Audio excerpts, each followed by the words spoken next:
aí a gente jogar.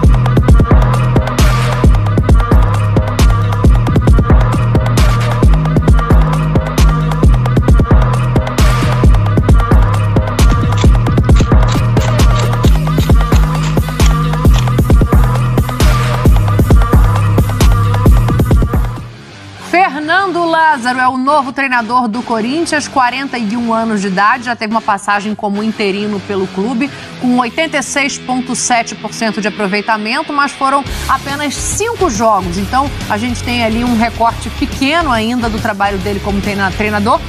Acho que o Lázaro não é um nome que ninguém esperava, né? Quando se tenta manter o Vitor Pereira, que é um treinador experiente, que é um treinador que conhece não só o futebol brasileiro, mas o futebol europeu de uma maneira diferente, e você acaba num nome mais barato e mais conhecido, é uma surpresa. Você consegue diagnosticar, Calça, o motivo dessa escolha tão divergente do nome do treinador anterior? Os Corinthians queriam uma surpresa, conseguiu mesmo. Esse é o primeiro ponto. O Corinthians tem, sim, alguns motivos, né? O Corinthians não está nadando em dinheiro, o mundo sabe disso. O Corinthians tem começa em 2023 a pagar, fez um novo acordo com a Caixa e tem aí demandas gigantescas. Precisa tirar muito dinheiro do Caixa. Tem naming rights, 20 milhões, mas ainda deve mais 50, são 70 para 2023. Então, se você tem uma comissão técnica que custa 2, 3 milhões por mês, você vai consumir boa parte dessa grana na comissão técnica. Agora, a comissão técnica, quando acho que o Vitor Pereira foi um treinador de sucesso no Corinthians. Também acho. E o Corinthians queria que ele ficasse, ela custou caro, mas ela também trouxe muitos recursos nos campeonatos em que disputou. Então, quanto mais você avança, mais dinheiro entra. Então, você tem que ter essa certeza com o treinador que você escolhe. Sim. Bom, escolher um treinador que está começando, que é mais barato e vai entregar o mesmo que o outro. Essa é uma relação óbvia, mas a certeza ninguém tem, nem o Corinthians.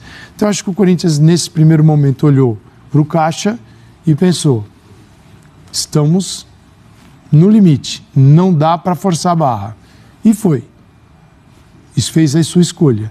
E depois a gente sabe como é que funciona o futebol.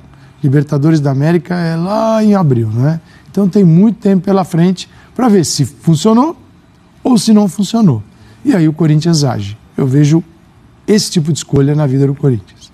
O Fernando Lázaro, ele estava em Turim acompanhando a seleção brasileira, fazia parte ali da comissão, ele não viaja ao Catar e vem se apresentar para assumir o Corinthians. Vamos ouvir então ele e o Duílio falando um pouco dessa contratação inesperada que surpreendeu não só os torcedores corintianos, mas todo mundo que acompanha o futebol. Fala, fiel, Fernando Lázaro, e chegou a hora. Queria em primeiro lugar agradecer à direção pela confiança no meu trabalho e por mais de 20 anos no departamento profissional fui fazendo a minha caminhada passo a passo para me sentir preparado para assumir esse desafio. Também por mais de 20 anos do outro lado, sei muito bem o peso dessa camisa, sei o que é ser Corinthians.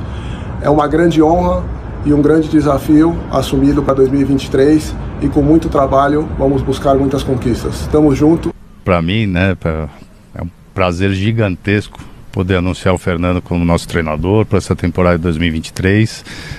E é simples, né, para a gente falar o porquê da escolha. O Fernando é um cara que nasceu dentro do Corinthians, que viveu sua vida praticamente inteira lá, mas só isso não credencia o Fernando assumir o nosso time como treinador, né? O Fernando tem mais de 20 anos dentro do departamento profissional de futebol do Corinthians, construiu ali o seu caminho, a sua história, trabalhou com grandes treinadores como auxiliar, e a gente entende que além de toda a identificação que ele tem, de conhecer o clube, de ter vivido o clube por toda a sua vida, ele tem muita capacidade para assumir esse cargo hoje. Então, a escolha foi por isso.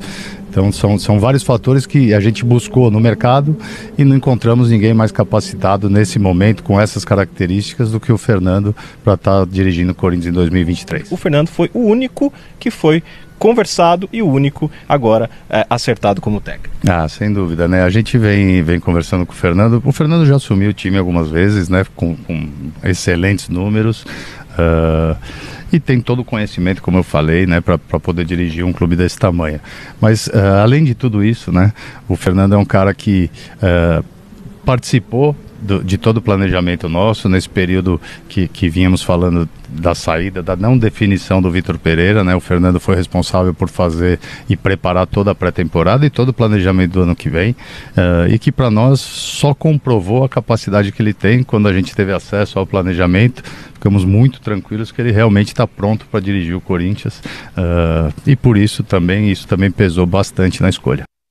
Tá aí, olha, 20 anos de experiência, claro, ele conhece muito bem a casa, conhece muito bem o Corinthians, mas ele mesmo fala em desafio, e é um desafio grande você assumir um time de massa depois de um treinador que entregou um bom trabalho. Tem um ponto que me incomoda um pouco nessa fala ali do presidente, Breler, que não encontramos nenhum técnico mais competente que ele usa para esse cargo nesse momento no mercado, porque aí eu acho que ele se esquiva um pouco de assumir. Estou fazendo uma aposta. Sim, e no mercado existem nomes mais comprovados, nomes que não estão vivendo a situação do Fernando Lázaro, que é ter o seu primeiro trabalho como treinador de um clube do tamanho do Corinthians.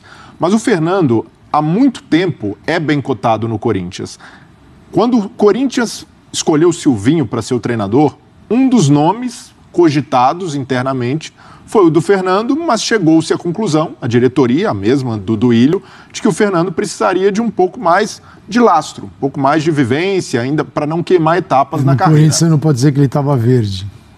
Não, de jeito nenhum. Não é uma boa associação. Mas o Fernando, há bastante tempo, já é um técnico em formação e bem avaliado. Internamente, acredita-se que o Fernando cumpriu todas as etapas de um técnico principiante a ponto dele receber um voto de confiança desse tamanho. Então, eu vejo que, pelo lado positivo, é a avaliação da competência, do mérito de um profissional criado e formado em casa. Por outro, que o Corinthians não seja amador com o Fernando, como foi com o Silvinho. E não por ter contratado o Silvinho. O Silvinho chega no meio de temporada, tem ali um período de campeonato brasileiro, faz ali uma transição de elenco, o Corinthians contrata reforços, ele consegue cumprir a meta inicial, de terminar relativamente bem o campeonato brasileiro, e a diretoria resolve apostar para a temporada que vem, ignorando que o jogo, a maneira de jogar da equipe não estava bem estabelecida e que ali precisava, talvez naquele momento, já pensar num novo treinador. E a diretoria resolve bancar, mas sem nenhuma convicção. Tanto é que o Silvinho cai, não durou 3 meses depois na temporada de 2022. Então, não dá para tratar o Fernando Lázaro dessa maneira. Não funcionou aqui no Paulista, um abraço, Fernando. Não é assim. Um técnico iniciante vai ter problemas, vai cometer muitos erros. Então a diretoria precisa também saber bancar a parte do ônus. O bônus é, quando você forma um técnico em casa, como o Corinthians formou, ele conhece o ambiente, conhece os jogadores, conhece processos, ele sabe o que é representar o Corinthians, mas não tem essa experiência como o Vitor Pereira tinha. Então, para mim, é fundamental que a diretoria respalde essa decisão. Sim. Que é um risco, sem dúvida, como seria apostar num outro treinador estrangeiro. Mas o Fernando Lázaro, pelo menos, tem a parte técnica, a parte da capacidade.